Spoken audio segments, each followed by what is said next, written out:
नमस्कार। बीए भाग 3 के राजस्थानी साहित्य के प्रथम प्रश्न पत्र में समाहित गौरा बादल चरित्र चौपाई का हम विभिन्न चरणों में मूल पाठ का अध्ययन कर रहे हैं। जैसा मैंने आपको कहा था कि मूल पाठ के प्रथम जो प्रारंभिक 150 छंद हैं, वो 150 छंद ही हमारे व्याख्या की दृष्टि से पाठ्यक्रम में निर्धारित है। उसके पश्चात 151 से लेके 619 तक के जो छंद संख्या दी गई है, उनमें से प्रश्न पूछा जाए, मतलब प्रश्न 1 से लेके 619 तक में पूछा जाएगा, लेकिन जो व्याख्या का प्रसंग है वो 1 से लेकर छंद संख्या 1 से लेकर 150 तक पूछा जाएगा। मैंने इस को आपको पढ़ाने से पहले मैंने इसके मूल पाठ का पूर्ण कथासार बताया था। उसके पश्चात मैंने आपको पूरा 20 भागों में 1 से लेकर 150 तक के छंदों का 1 से लेकर 150 तक के छंदों का मैंने व्याख्या की दृष्टि से आपको उन छंदों का समझाया। आज हम इस अध्ययन के क्रम में नए क्षेत्र में प्रवेश कर रहे हैं,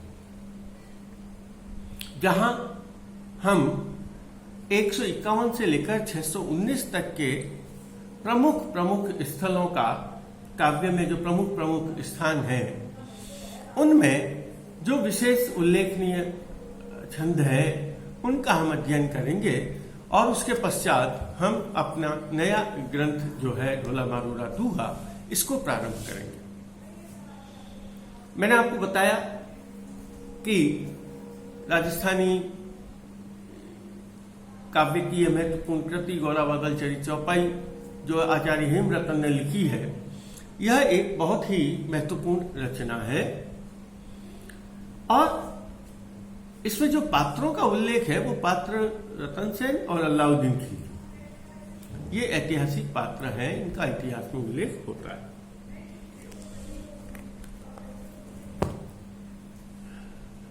इस ग्रंथ का प्रारंभ मंगलाचरण से होता है। मंगलाचरण के पश्चात राजा रतन सेन का संकेत, गौरा और बादल का संकेत, उसके पश्चात चित्तौड़ का वर्णन, चित्तौड़ वर्णन के साथ राजा रतन सेन, रानी प्रभावती और राजा रतन सेन के मध्य हुए संवाद का वर्णन, और उस संवाद के पश्चात होने वाला जो विवाद है, उस विवाद में राजा रतन सेन का पद्मिनी से विवाह करने के संकल्प के साथ उस राज्य को त्यागने का संकल्प किया गया।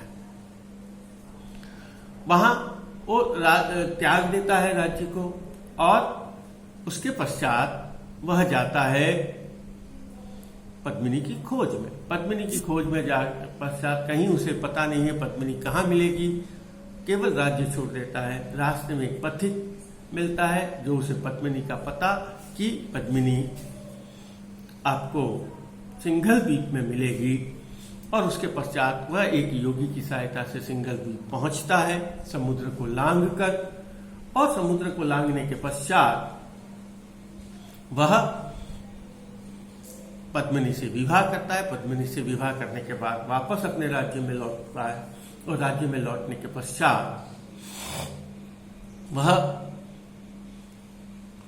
आनंद पूर्वक अपना जीवन व्यतीत करता है। तभी एक घटना घटित होती है। एक बार प्रेमालाप में रत होने के समय अपने कक्ष में होता है, तभी राघव चेतन व्यास नाम का जो एक विद्वान है, जो रतन सिंह को प्रिय भी है, राज्य में भी उसका बहुत मान सम्मान है, वह अचानक वहां उनके कक्ष में उपस्थित हो जाता है, जिसे देखकर राजा बहुत क्रोधित होता है, और राजा की वह क्रोध भरी दृष्टि ही से वह समझ जाता है राजा मुझसे नाराज हो गया, और वह उस राज्य को छोड़कर अन्य स्थान पर चला जाता है, और वह जाते जाते दिल्ली पहुंच जाता है, और उस दिल्ली में अलाउद्दीन खिलजी राज्य करता है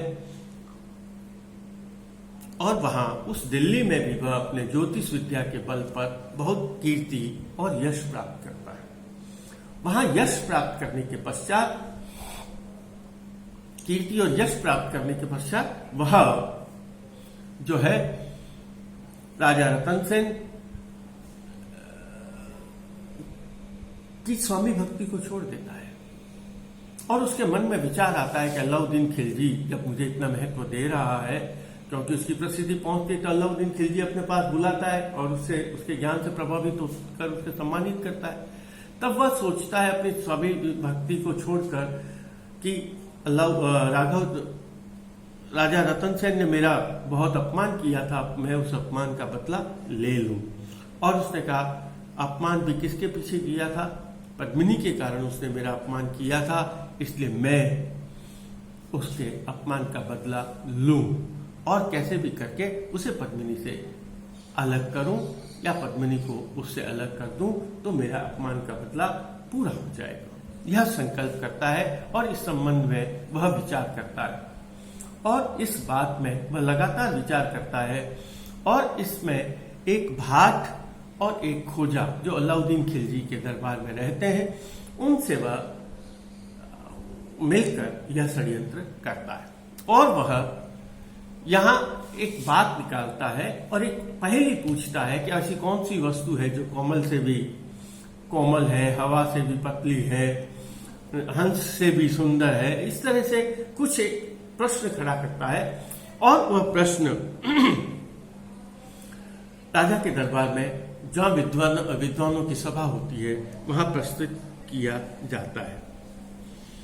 भाट उस प्रश्न को प्रस्तुत करता है और यह भी कहा जाता है कि वह अलाउद्दीन की तारीफ करता है कि जिसने एक पृथ्वी को एक छत्र पर रख दिया है और जिसकी पृथ्वी आन जो अविचल है, 9 खंडों में जिसके राज्य फैला हुआ है और जिसका विस्तार समुद्र तक है और जिसके अंतःपुर में अनेक स्त्रियां रूप की रंभाएं रहती है। और उसने कहा कि यह जो समय है वह अमर होने वाला है और इस पूरे पृथ्वी में जहां जहां सूर्य है, जहां जहां सूर्य का गमन होता है, उस सूर्य के गमन में जहां जहां सूर्य की धूप पहुंचती है, ऐसा कोई भी स्थान नहीं है जहां अलाउद्दीन खिलजी का प्रभाव नहीं है। अर्थात वह अलाउद्दीन की प्रशंसा में एक बहुत बड़ा एक छंद सुनाता है और छंद सुनाकर जब छंद सुनता है अलाउद्दीन खिलजी तो वह बहुत प्रसन्न हो जाता है और अब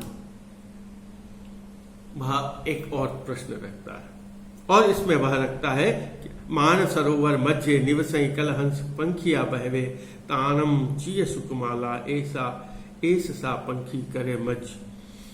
अब का कौन सी ऐसी चीज है जो मान सरोवर के बीच में रहती है और राजहंस के समान पंखों वाली है, सुकोमल है और ऐसी पक्षियों के समान कौन हो सकता है?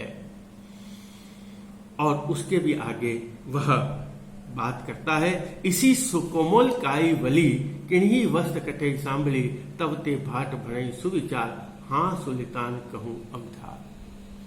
और यह बात कहता है कि हाँ, जब रचनाकार अपनी बात को आगे बढ़ाता है तब का आपने ऐसी कोई बात सुनी जो मैंने आपको कही क्या कि जो हंस से भी कोमल हो, कमल से भी कोमल हो, हंस के पंखों से भी कोमल हो, हल्की हो, ऐसी कोई चीज आपने सुनी है?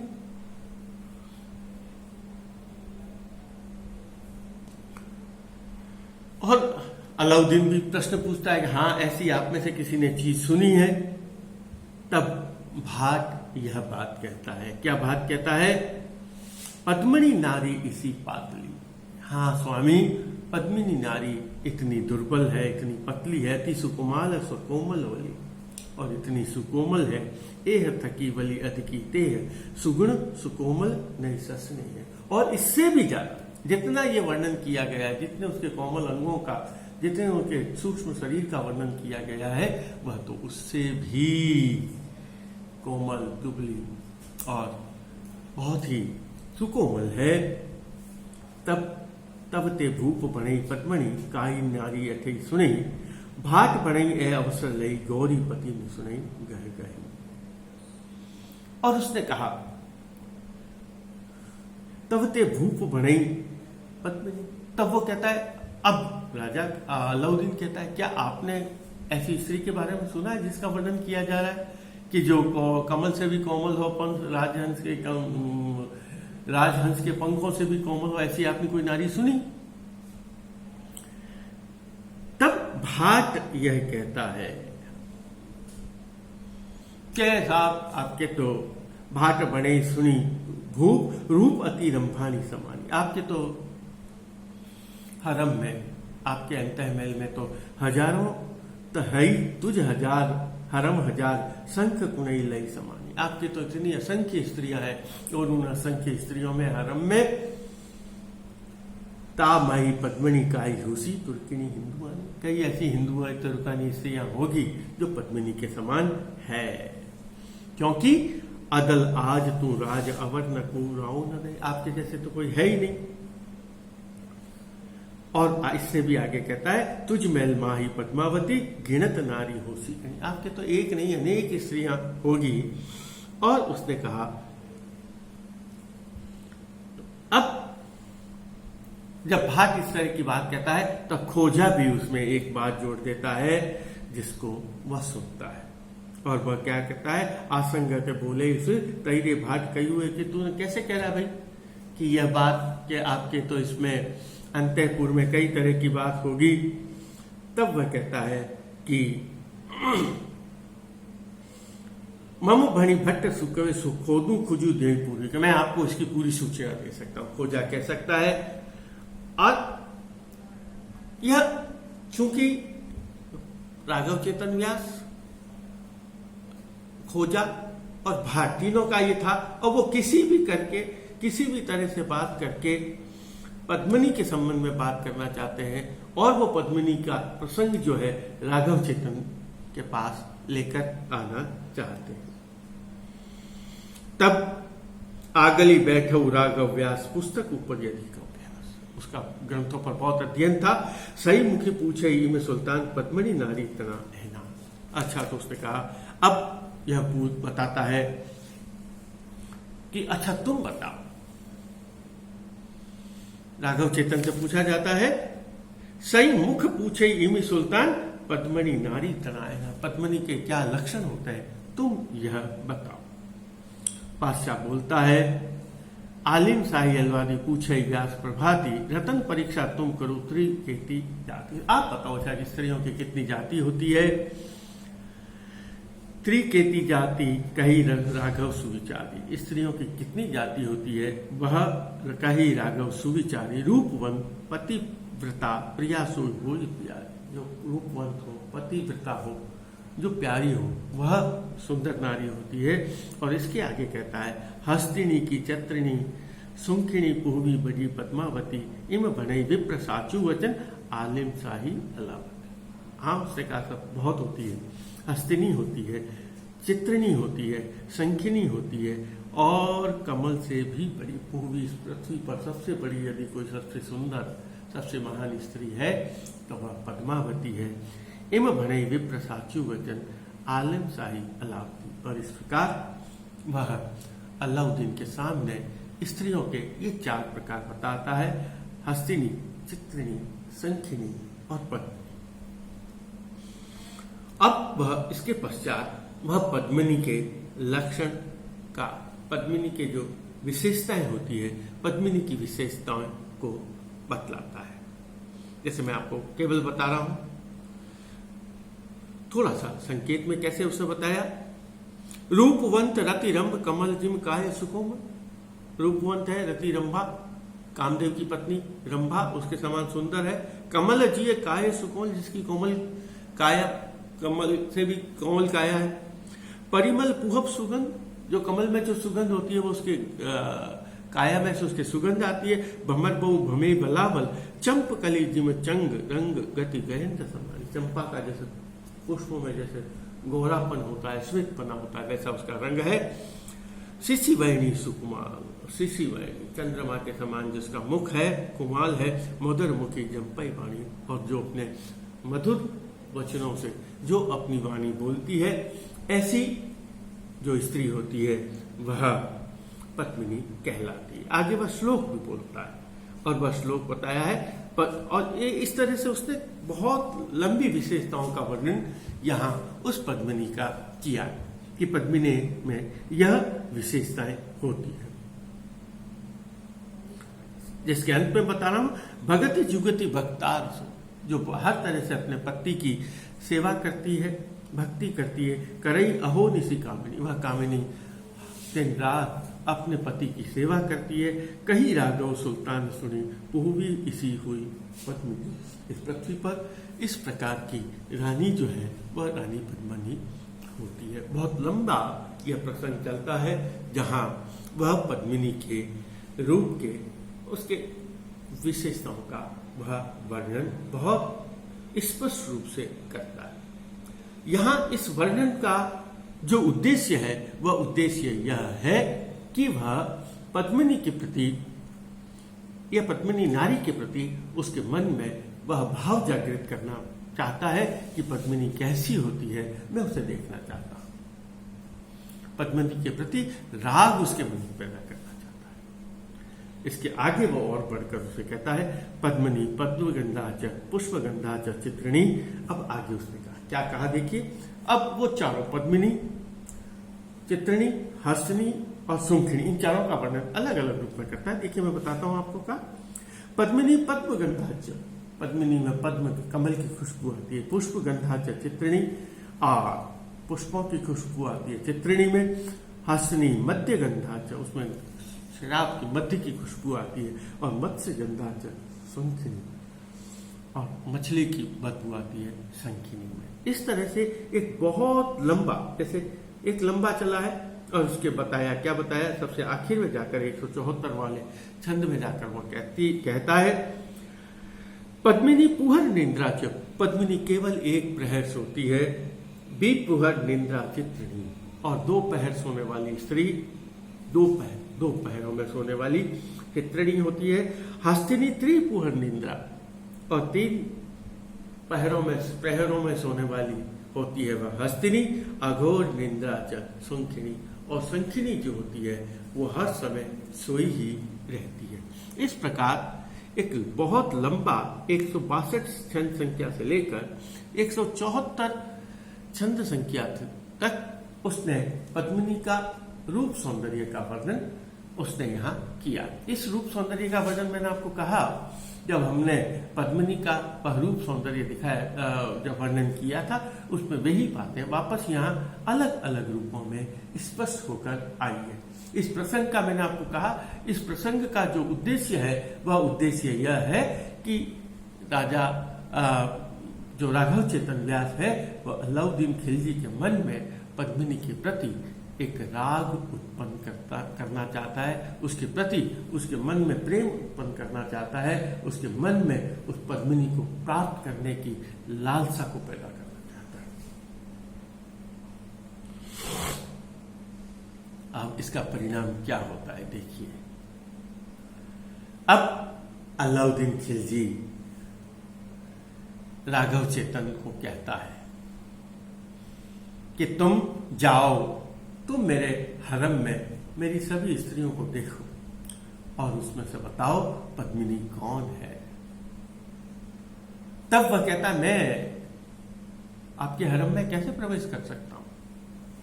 वहां तो बहुत पर्दा प्रथा थी कि मैं आपके हरम में प्रवेश नहीं कर सकता हूं।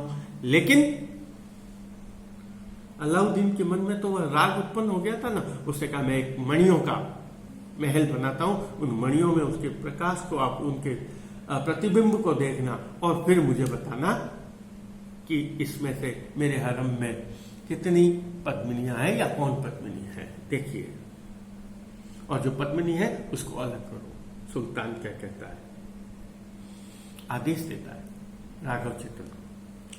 इनी परी पद्मिनी ना एहनान निसुनी हरक हुई धरई सुल्तान। और सुल्तान बहुत प्रसन्न होता है इस प्रकार के जब पद्मिनी के लक्षणों को वह सुनता है। तो अम्म घरी हरम परीक्षा करो, देखिए जो उसने आदेश दिया, अम्म घरी हरम परीक्षा करो, पद्मिनी हुई ते जूदी धरू, और जो पद्मिनी है उसको तुम अलग कर दो।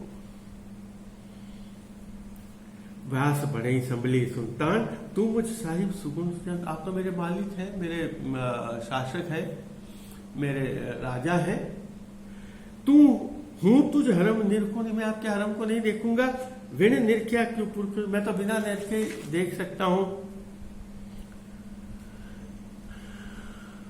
तब वह कहता है, साही कही संभली हो गया, सुनो तुम मणिमय करूं एक आवास, तिण माहे तेहना प्रतंब प्रतिबिंब निरकी परख करूं अविलंब। मैं एक मणियों का एक महल बना दूंगा, एक कक्ष बना दूंगा, और उस कक्ष में तुम उनके प्रतिबिंब को देखकर अविलंब उनकी परख करो, उनकी परीक्षा करो, और मुझे बताओ पद्मिनी कौन है, और जो पद्मिनी है उसको अलग करो। सामग्री सौ भेली करी, राघव माहे आनियो धरी, मणिमय मंडप माहे व्यास परखई हरस तणु प्रकाश। और मणियों का एक आवास बनाया गया, महल बनाया गया, और उसमें प्रकाश की व्यवस्था की गई, और उस प्रकाश उस व्यवस्था में सभी जो उसकी स्त्रियां थी, जो हरम में उनके रानियां थी, उन सभी रानियों को एक एक करके उस कक्ष में से निकाला जाता है, और राघव चेतन व्यास उन स्त्रियों की परीक्षा करता है। हस्तिनी चित्रिणी ने सुंखिणी निरखी नारी न कापत। यहां एक लाइन में बता दिया है कि वह देखता है कि अलाउद्दीन खिलजी के महल में हस्तिनी है, चित्रिणी है, संखिनी है, लेकिन कोई भी स्त्री पद्मिनी नहीं है। जो आगे कवित्व दिया है, उस कवित्व में भी इसी बात को समझाया है, जो कवित्व में अंत में लिखता है, ऐसी सवे अंते उरी पभड़ी व्यास पेखी करी, हस्तिनी चित्रिणी के सुंकिनी नहीं साही गरी पद्मिनी।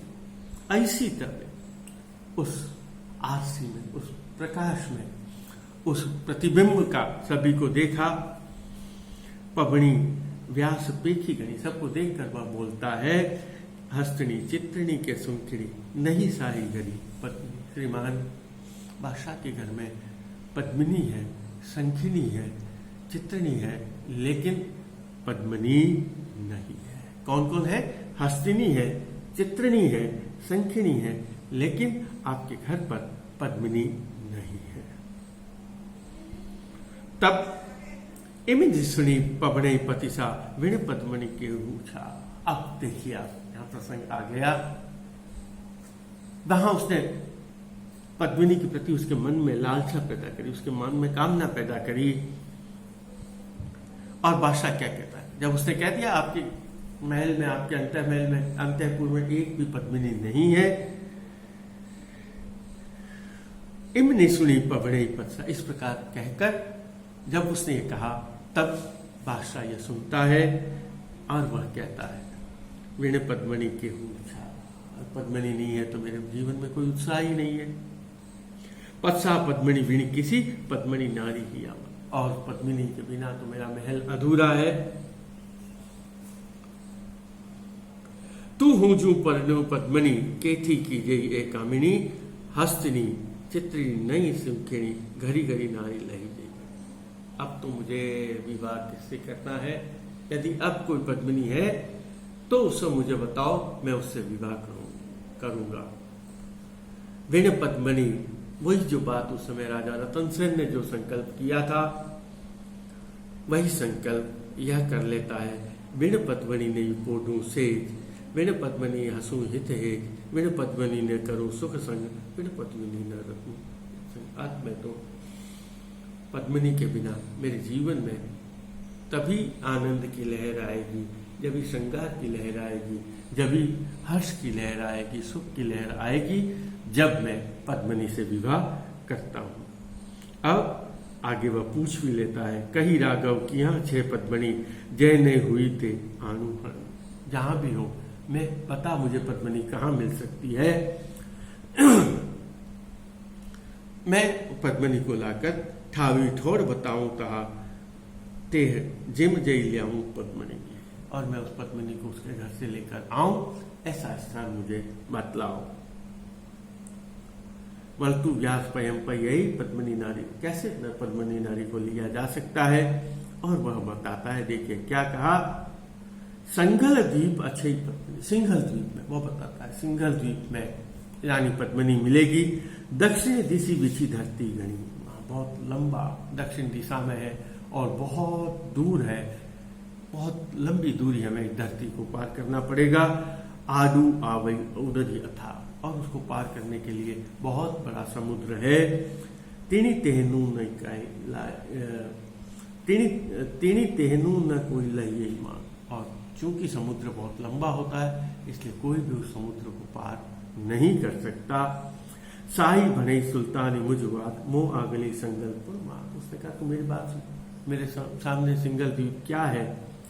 सरग पताल समेत तू खड़ी काडू नारू नारी जई पद्मनी, और वह यह संकल्प कर लेता है, तू क्या समुद्र की और सिंगल द्वीप की बात करता है।